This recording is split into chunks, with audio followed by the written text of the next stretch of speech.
Hey folks, this is Jeff, Wickedoil, Amsoil dealer in Madison, Tennessee. I just wanted to do a quick little, hopefully informative video about my Kemper profiling amp. I've had it for a couple of months now, several months, and I just wanted to do a little bit of a kind of a follow-up, tell you what I think about it, and what I've learned about it. I guess the easiest thing to do is just cut to the chase here. I'll play a couple of samples, a couple of favorites that I've got in my favorites here. But if you're thinking about getting one of these, I'd like to point out that there's a lot of people out here that, it's my opinion, and I think it's a pretty good opinion, they don't really have any real understanding of the, let's call it the mechanics of amplifiers. I've run into so many people that think a cool sound is turning all the knobs up to 10 or 12 or 50 or whatever your scale is on your amp, and that's just nonsense. Okay, that's what amateurs do. Okay, people that think that everything has to be a 15 on a scale of 1 to 10. Okay, and that's fine. I'm not knocking it. I'm just saying we're not catering to that here. This is about getting good quality sound, something that's usable in a mix if you're going to play the band or something other than just playing by yourself. When you're playing by yourself, you can do whatever you want because there's nothing to scale it against, like a bass, drums, rhythm guitar, or lead guitar, or a second guitar, in either one of those. So anyway, and here it is. What I've learned about this.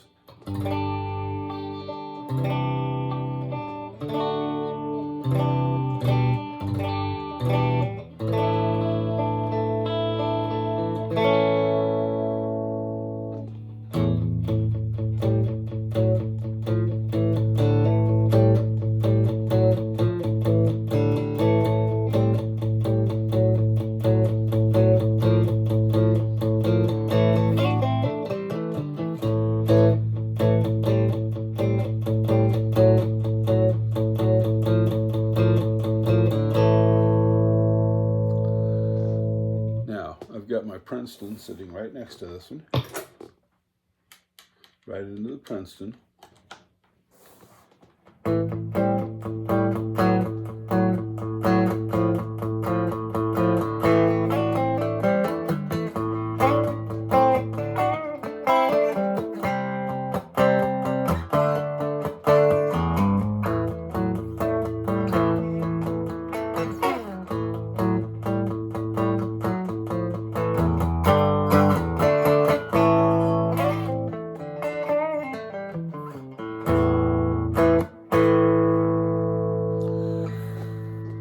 Now, this one, that one's got a nice organic, there's body to the sound. And this one kind of mimics it. That's not the profile of this amplifier, the Princeton, but there's something that I've picked up on, even when I pull up a profile of a Princeton. The Princeton here, it has a little bit more of a,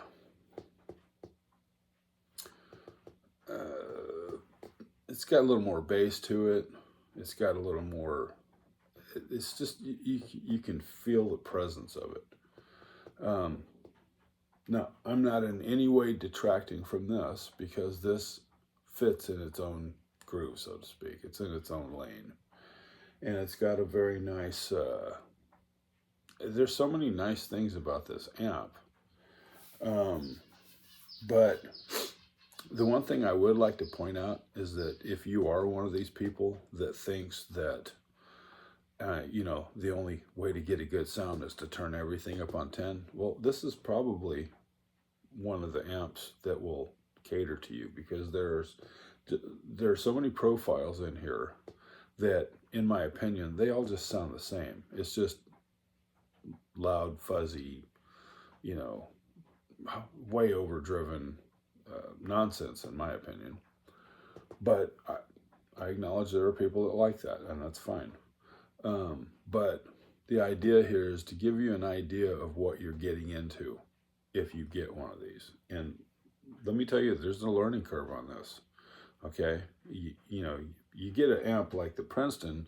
Well, you come home, you plug it in. There's 6 knobs across the front to play with, and the controls on your guitar if you have effects pedals. You know, at least the theory here is that you have some kind of understanding of something, and you can plug in, even if you don't, as long as you've got a solid connection between your guitar and the amplifier, and you turn the volume on, you know, everything's turned on, you're going to get sound coming out of there. It may not be pleasant, or it may be the most wonderful thing you've ever heard, but it's a straightforward approach. This, I can tell you, I paid, this was on sale. It was a Sam Ash deal when they were going out of business. And I paid just over $1,300, I believe it was, for this, because these things go for 17 something, 1,800, and just for the head. And I went ahead and bought the cabinet to go with this thing, so it'd be authentic. But anyway, now on the flip side of all this, what I've been telling you, this one has, when you're looking for something really articulate that really you can play and you can actually hear the individual notes, you know. Let me put this back over here. This Kemper is kind of cool. Okay, I'm not saying it's the greatest, because I don't have a whole lot of things to compare it to, but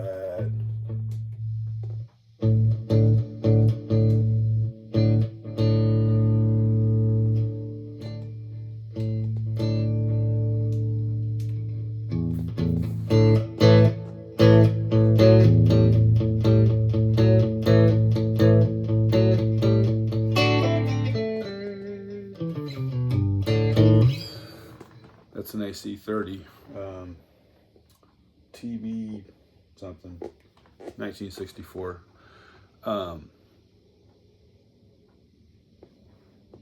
This thing, I have a feeling, I've never done a profile yet, but I have a feeling that there's something to be said about how knowledgeable the person is that's doing the profile, okay?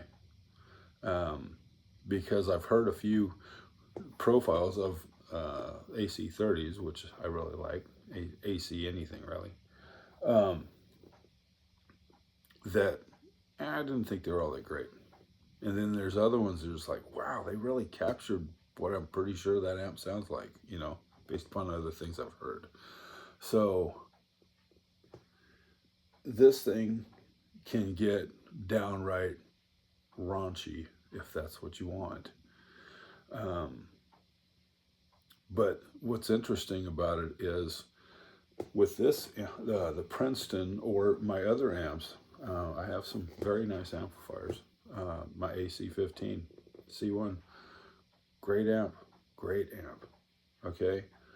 And it sounds good no matter what I do with it, but you know, it really starts talking when I get, it doesn't have to be loud, but when I get it up to where the speaker's actually working, that thing really comes alive. And it just has this sound to it. I'm just like, wow. If I would have had that amp years ago when I was in a band, the last band I was in, I think it would have been a pretty happening setup, big time. But what's cool about this amp, the Kemper, is that you can take a profile and turn the volume down, and you're still getting a fair rendition of that amp that's turned up, okay? Because it doesn't, when this thing records, it, you know, you got a speaker right there at the speaker. You got a microphone right there at the speaker, and when it's plugged into the amp that you're going to profile, the amp is loud. I mean, it's like wide open loud. You don't want to be in the same room with it while it's doing a profile, or you better have some earplugs in or something. And it's recording what I would kind of refer to as the DNA of the amp. Okay, it's sending out a signal into the other amp, and then there's a recorder, a mic going back into the Kemper that's picking up what it's sending out, and it's grabbing a hold of, I think this is what the process is, it's grabbing a hold of the difference between what it's putting into the amp and what it's actually getting. Okay, so it's separating the input and giving you the output, I think is what's happening from reading the manual and stuff like that. And it's got a pretty good sized manual to come with this thing. But I can tell you right now, the first couple of weeks I had this, I was kind of like, dude, I'm not sure that was a good investment. So just letting you know, you're probably going to go through the same thing. But once you spend a little time with it and read the manual, or at least skim through it, you start getting the gist of how stuff works and how to find stuff. That's the big thing, how to find settings in the amplifier and stuff like that. So if you're thinking about getting something like this, I would say think about it, because the reason I bought this is, like, I was at the store and they had a Soldano, I think it's one of their latest ones. I think it's called SL30. I know it was a 30. I think it's SL something lead. Anyway, they were trying to sell me a guitar, and I was like, well, let me plug into an amp. And I said, which one you want to plug into? I go, I don't know. You got an AC something? No, but we have this. And I sat down and started playing it, and I was playing, I was going, whoa, is that the guitar or the amp? Because it has had this wow factor that was off the chart. And they wanted $2,100 for that thing. That thing retailed for $3,400 or something like that. And I was like, God, I don't know, but I thought if I got this and did profiles, then I could play any amp that I want. I don't know if that's true, but anyway, I elected to get this, and it's got Marshall, all kinds of Marshall profiles in here. I put my Vox profiles in here that I've been looking for. There's all kinds of Bogner's, all kinds of stuff, man. And there are some in here, car amps, CARR. There are a few profiles in here that are really cool, but some of the ones that are, hard rock profiles, they're way over the top, big time. But if that's what you're into, hey. So anyway, let me see if I can put something up here that's got a little bit of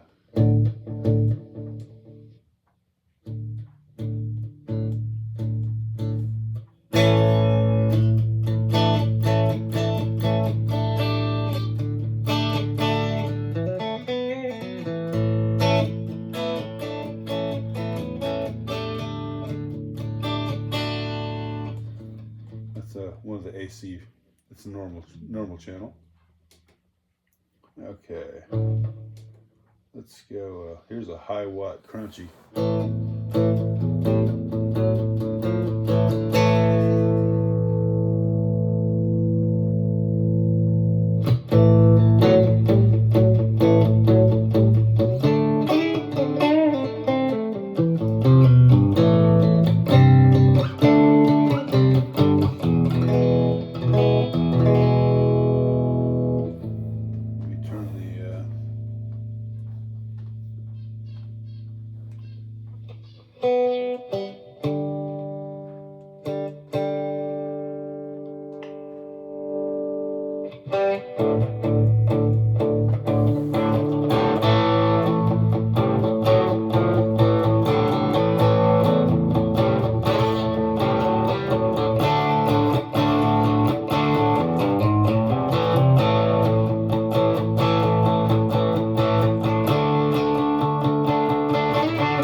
Now, that volume is, you could just about have a conversation with somebody in the room.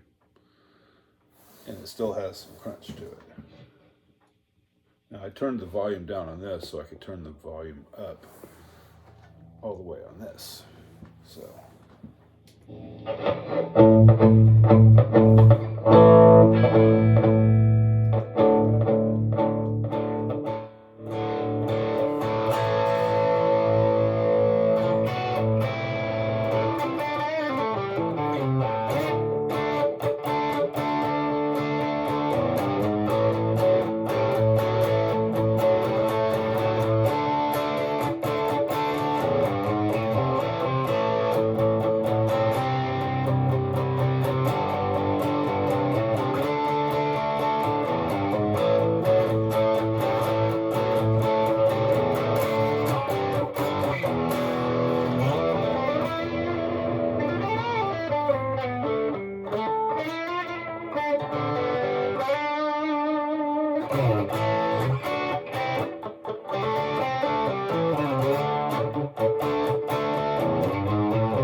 Okay, that is,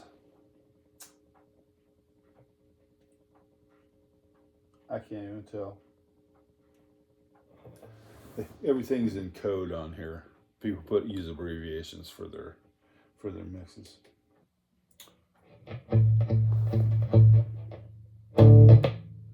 Okay, this is a matchless C30 EF86 tube.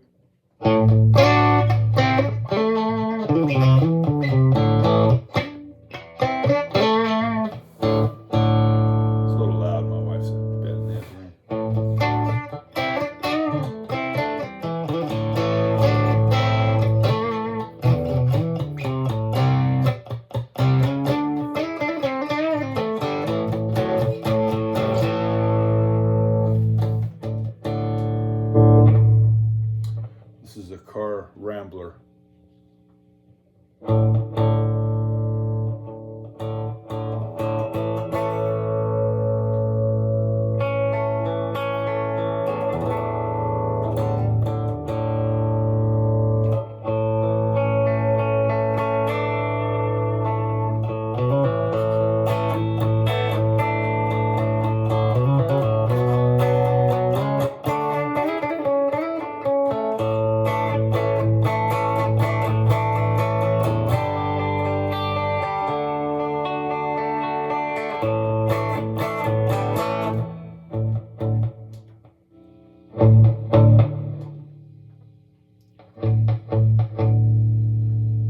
Marshall 800.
Anyway, you get the idea, and it gets way raunchier than that. Anyway, I'm going to recommend, as I close out here, if you're going to get a Kemper, get the speaker box that goes with it. because this is tuned for that speaker, or should I say that speaker box is tuned for that amp. Okay, now I know I'm talking about adding more money to it. I get it. I understand.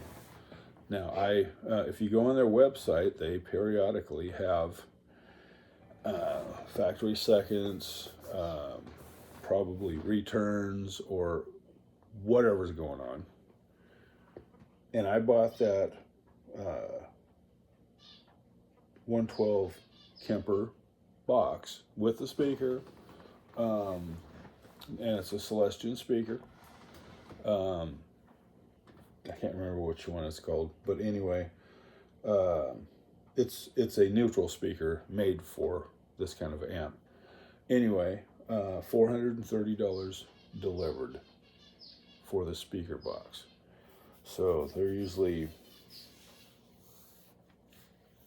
I think it's almost $600. But anyway, that was delivered with tax. I mean, they didn't charge tax because I'm in Tennessee, I guess. But